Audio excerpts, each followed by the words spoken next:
أعوذ بالله من الشيطان الرجيم بسم الله الرحمن الرحيم رب اشرح لي صدري ويسر لي أمري واحلل عقدة من لساني يفقهوا قولي. Previously we have finished ayah number 24. Today we will do ayah number 25 and ayah number 26. I would like to share my screen now. This is ayah number 25. So one thing I need to mention you that whatever we have learned from previous lesson, please study this Musaf 2-3 times, this Arabic Musaf, and then come to this session and watch this session 2-3 times, so that all the word and the some grammar what I have explained previously would be stick in your head. And slowly, when you read 2-3 times the Musaf Arabic and listen this recording 2-3 times and watch this word by word meaning, then it will help you to understand and also memorizing this ayah. So one day we all, inshallah, memorize the whole Quran and understand all the meaning. Amen. So I will start.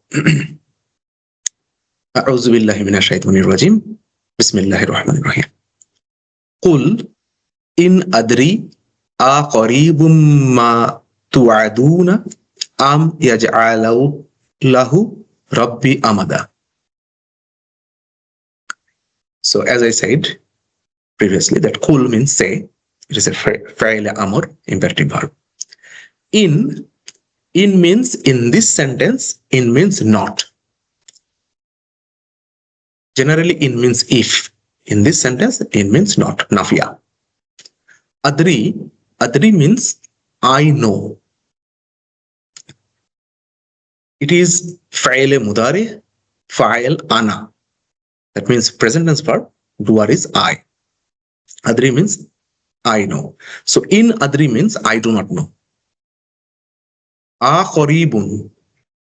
There is a two part. A and qaribun. A means whether. That a is basically istifham. It's a question word. Whether. Qaribun means near. A qaribun means whether is near. Ma means whatever. It is ma mausula, relative pronoun. Tu'adun is basically this verb coming from wa'ada. It meaning you all are promised. It is fa'il mudare mabni lil majhul naib fa'il antum. That means antum means you all. That means it is a present tense verb, passive form, but it is directed to you all. So tu'adun means you all are promised. Means or. Yaj'alu. It is fa'il mudari. It is wa fa'il. That means he appoints or grants or make. Yaj'alu. He appoints or he grants or he makes. Lahu. Lahu means for it. La plus hu. Previously we studied. Rabbi. Rabbi means my master.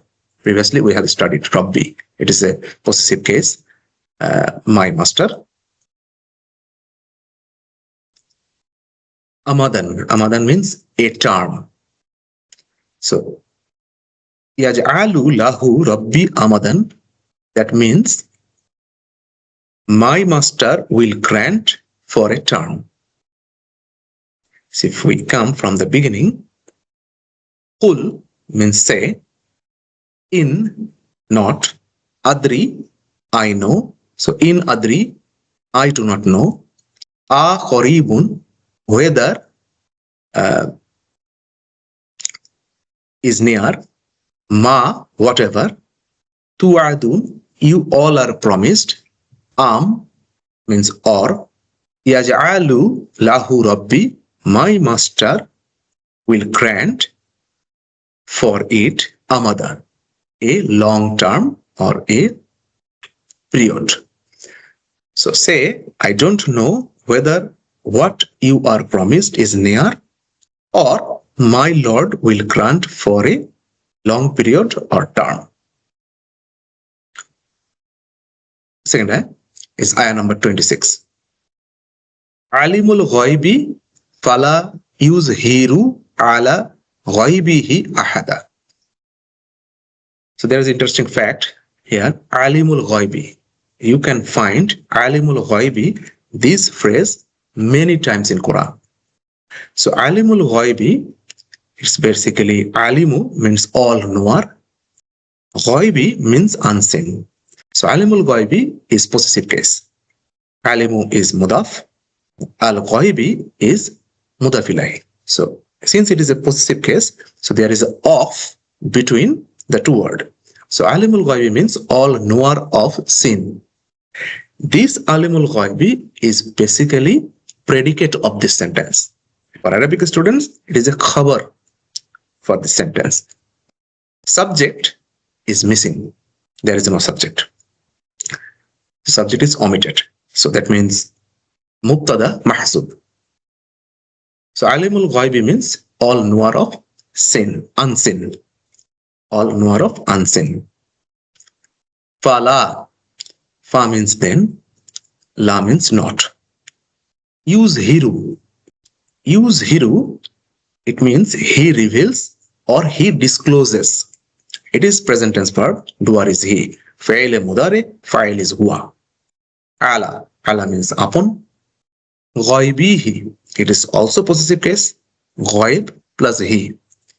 So ghaib means, we know that, secrets or unseen. So ghaibihi means his secret. His here refers to Allah subhanahu wa ta'ala. Ahadan. Ahadan means anyone.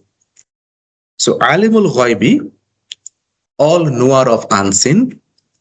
Fala yuzhiru, he doesn't disclose. Ala ghaibihi, his unseen. Ahada, to anyone. So whole meaning of this ayah means knowing of unseen, and he does not disclose his unseen to anyone. The interesting fact is Alimul ghaibi. So Alimul ghaibi means knowing of unseen. In this sentence, you know that the subject is omitted or missing, but the predicate is present. So Alimul ghaibi is the predicate. The general concept of Arabic or English rule is subject would be huwa. So if there is a subject missing, so Arab said, you can consider there is a huwa or he. So the sentence would be huwa alimul ghaibi. In English, he is knowing of unseen. Since subject is missing, only predicate is there. So Allah subhanahu wa ta'ala omitted the subject part. That this fragment of alimul ghaibi, that means knowing of unseen, would be prominent. So Allah makes alimul ghaibi would be the prominent. That's why some grammarians said, so Allah subhanahu wa ta'ala omitted the subject part. Today we will continue up to that. Barakallahu li wa lakum fi Quranil Azim wa nafani wa iyyakum bil ayati wa zikril hakim. Assalamu alaikum wa rahmatullahi wa barakatuh.